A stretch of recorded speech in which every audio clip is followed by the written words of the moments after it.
Welcome back guys. तो मैंने आपको लास्ट फुल फ्लेज क्वेश्चन जो था शुरू करवा दिया था इस चैप्टर का, और इसका रीवैल्यूएशन अकाउंट हमने बना लिया था। आगे आज हम इसका capital account and balance sheet बनाना सीखेंगे कि कैसे बनाएंगे इसका balance sheet and capital account. आपको एग्जाम में फुल फ्लेज क्वेश्चन आएगा, रीवैल्यूएशन अकाउंट बनाना, कैपिटल अकाउंट बनाना एंड बैलेंस शीट बनाना। लास्ट हमने क्या है, रीवैल्यूएशन अकाउंट बना लिया था, हमने यहाँ तक कर लिया था क्वेश्चन को।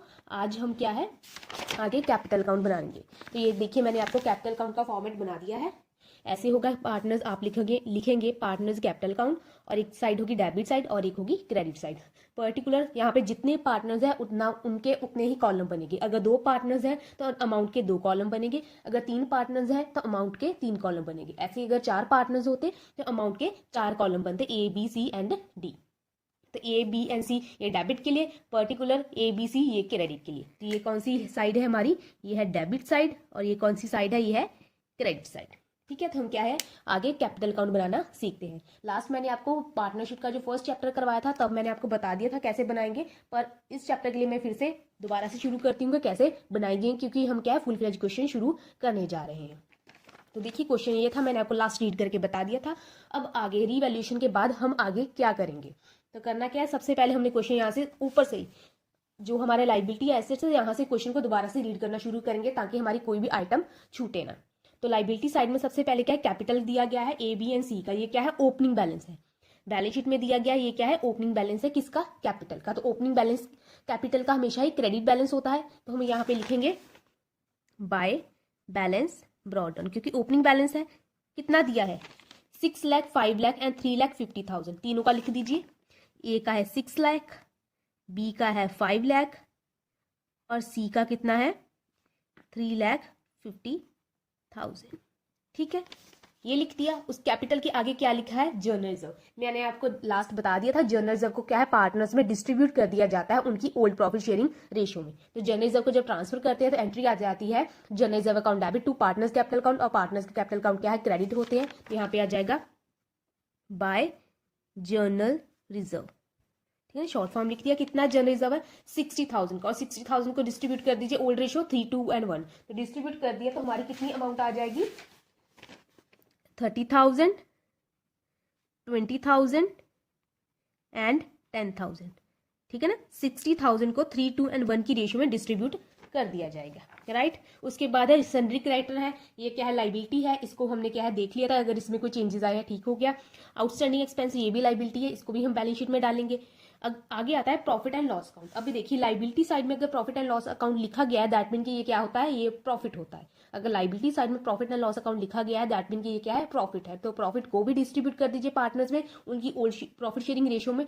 तो ये भी क्या है इस साइड आ जाएगा by profit and loss account. Profit है ना, कितना है प्रॉफिट एंड लॉस अकाउंट 12,000, तो 12,000 को क्या है 3, 2 एंड 1 की रेशियो जो ओल्ड रेशियो है इसमें डिस्ट्रीब्यूट कर दीजिए। तो अमाउंट आ जाएगी आपकी 6,000 ए के लिए, 4,000 है बी के लिए और 2,000 है सी के लिए। ठीक है, 3, 2 एंड 1 रेशियो बन रहा है।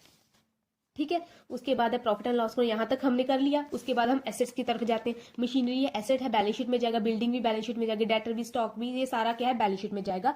पार्टनर्स के लिए यहाँ पे कुछ नहीं, सिर्फ पार्टनर्स के लिए क्या था उनकी कैपिटल थी, जर्नल रिजर्व था और प्रॉफिट एंड लॉस अकाउंट, और कोई आइटम पार्टनर्स की नहीं थी। उसके आगे क्वेश्चन को देख लेते हैं।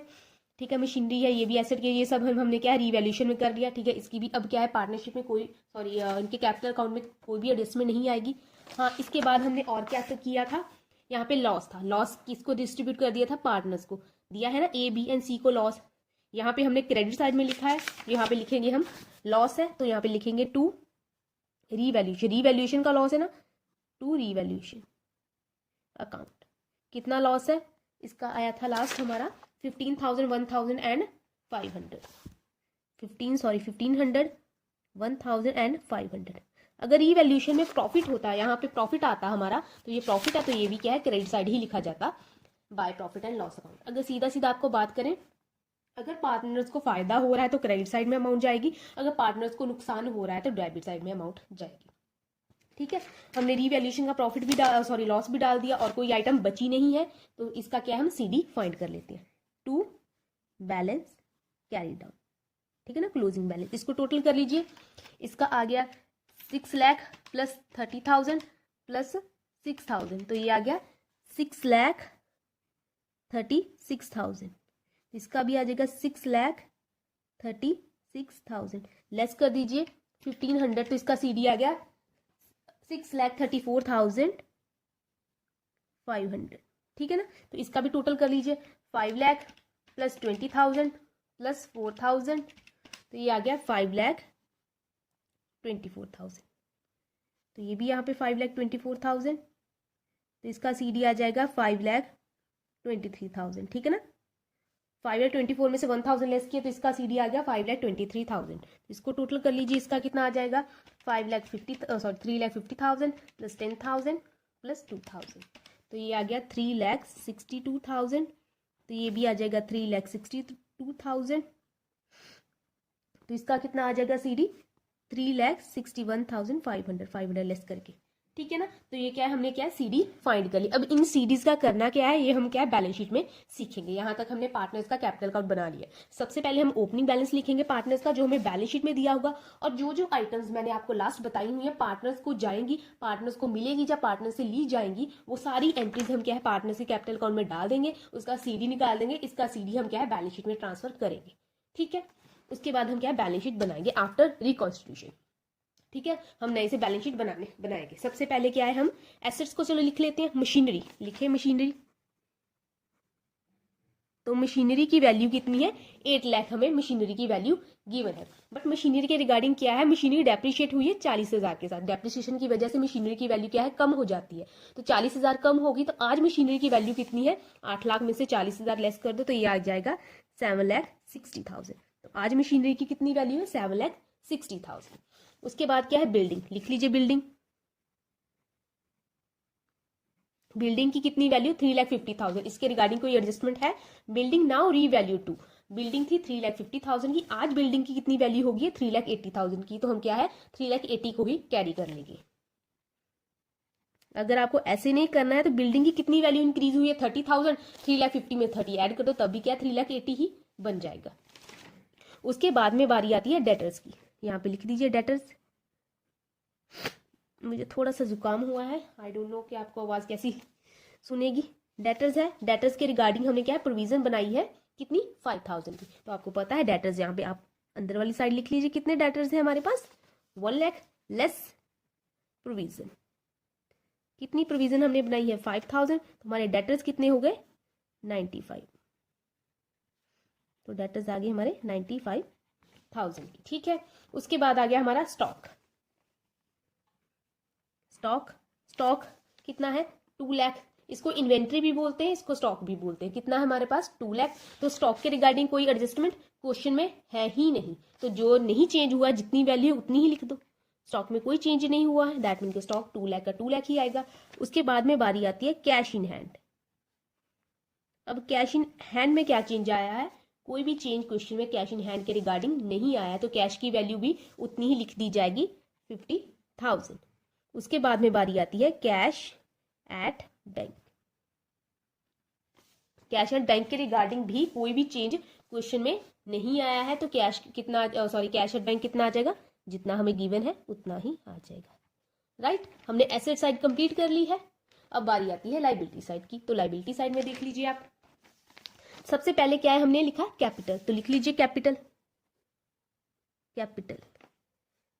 A B and C, ठीक है। तो कैपिटल कितनी है, अब ये तो हमने ले ली उनके कैपिटल, ये क्या थी ओपनिंग कैपिटल थी, ये हमने क्या उनके कैपिटल अकाउंट में लिख दी। अब यहाँ पे कैपिटल कौन सी आएगी, जो हमने CD निकाले हुए हैं ये वाली कैपिटल आएगी, दैट इज क्लोजिंग कैपिटल, क्योंकि बैलेंस शीट क्या है at the end of the year बनती है, इसमें क्लोजिंग कैपिटल जाएगी। तो A की कितनी है 6,34,500, तो लिख लीजिए 6,34,500। B की कितनी है 5,23,000 और C की कितनी है 3,61,500। ठीक हो गया। जो कैपिटल यहाँ पे हमने CD फाइंड किए थे वो कैपिटल यहाँ पे ट्रांसफर होगी, राइट। उसके बाद में बारी यहाँ पे क्या लिखा जनरल रिजर्व। ये जनरल रिजर्व का क्या किया हमने पार्टनर्स में बांट दिया जनरल रिजर्व, तो हमारे पास जनरल रिजर्व अब नहीं है, हमने डिस्ट्रीब्यूट कर दिया है पार्टनर्स में, उनको बांट दिया, ये अब नहीं आएगा। उसके बाद में बारी आती है सन्ड्री क्रेडिटर। सन्ड्री क्रेडिटर लिख लीजिए आप, सन्ड्री क्रेडिटर्स। तो सन्ड्री का मतलब होता है टोटल, बच्चों को ये मोस्टली ये पता नहीं होता सन्ड्री का क्या मतलब होता है, टोटल। हमने बहुत सारे क्रेडिटर्स हैं जिनको हमने पेमेंट करनी है, हमने सबका टोटल करके यहाँ पे एक सीधी एक ही अमाउंट डाल दी है। सन्ड्री क्रेडिटर कितने हैं, 75,000 के। पर यहाँ पे क्या है, क्रेडिटर्स ने क्या है 15,000 रुपए का छोड़ दिया, हमें छोड़ दिया कि वो हमसे वापस नहीं मांगेंगे। तो अब क्रेडिटर कितने के, 75 के थे, 15 वालों ने कहा हमें पेमेंट नहीं चाहिए, हमने आपको छोड़ दिया, तो कितना बचा हमारे पास क्रेडिटर अब कितने हैं, 60,000 के। 75 में से 15 लेस कर दिया। उसके बाद में बारी आती है आउटस्टैंडिंग एक्सपेंसेस। लिख लीजिए आउटस्टैंडिंग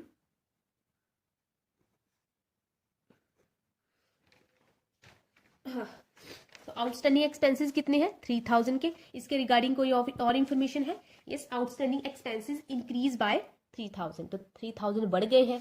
3,000 पहले थे, 3,000 और बढ़ गए हैं, तो कितने हो गए 6,000 के। तो 6,000 क्या है, आउटस्टैंडिंग एक्सपेंसेस आ गए। उसके बाद में बारी आती है profit and loss account. That mean के प्रॉफिट ये भी हमने क्या है उनके कैपिटल अकाउंट में पार्टनर्स को डिस्ट्रीब्यूट कर दिया था, अब ये हमारे पास नहीं रहा, तो इसको भी क्या है हम नहीं कंसीडर करेंगे। तो ये क्या है, हमारी बैलेंस शीट की आइटम्स आ गई। आप एक बार ये टोटल कर लीजिए, क्या इनका बैलेंस इक्वल आ रहा है। अगर आ रहा है दैट मीन कि आपका क्वेश्चन सही है, अगर नहीं आ रहा है दैट मीन कि आपका क्वेश्चन क्या है, गलत है, कहीं पे कोई दिक्कत है। इसका आ गया 15,85,000। आप क्या है एसेट साइड का भी कर लीजिए, 3,80,000, 95,000, 2 lakh plus 50,000 and plus 1 lakh. तो इसका भी आ गया 15,85,000। इसका भी सेम और इसका भी सेम, दोनों का सेम आ गया। दैट मीन कि आप मान सकते हैं कि हमारा क्वेश्चन सही है। आप क्वेश्चन एग्जाम में भी ऐसा ही करोगे, सबसे पहले आपको रीवैल्यूएशन अकाउंट बोला जाएगा, आप रीवैल्यूएशन अकाउंट बना लेंगे। उसके बाद क्या है, आपको कैपिटल अकाउंट बनाना है सिमिलर जैसा मैंने बनाया है। उसके बाद आपको बैलेंस शीट बनानी है, अगर आपकी बैलेंस शीट मैच करके दैट मीन कि आपका क्वेश्चन सही माना जाएगा। ठीक है, और इसके बाद एक क्वेश्चन मैं और करवाऊंगी इसका रिकॉन्स्टिट्यूशन का, उसके बाद एडजस्टेड कैपिटल, और ये क्या है चैप्टर मेरी तरफ से खत्म हो जाएगा। आई नो कि आपके हाफ ईयरली एग्जाम चल रहे हैं, होपफुली अच्छे चल रहे होंगे। अगर कोई दिक्कत होगी, कोई प्रॉब्लम होगी तो आप मुझे कमेंट सेक्शन में क्या है बता सकते हैं। तो आज के लिए इतना ही रखते हैं। Thank you so much.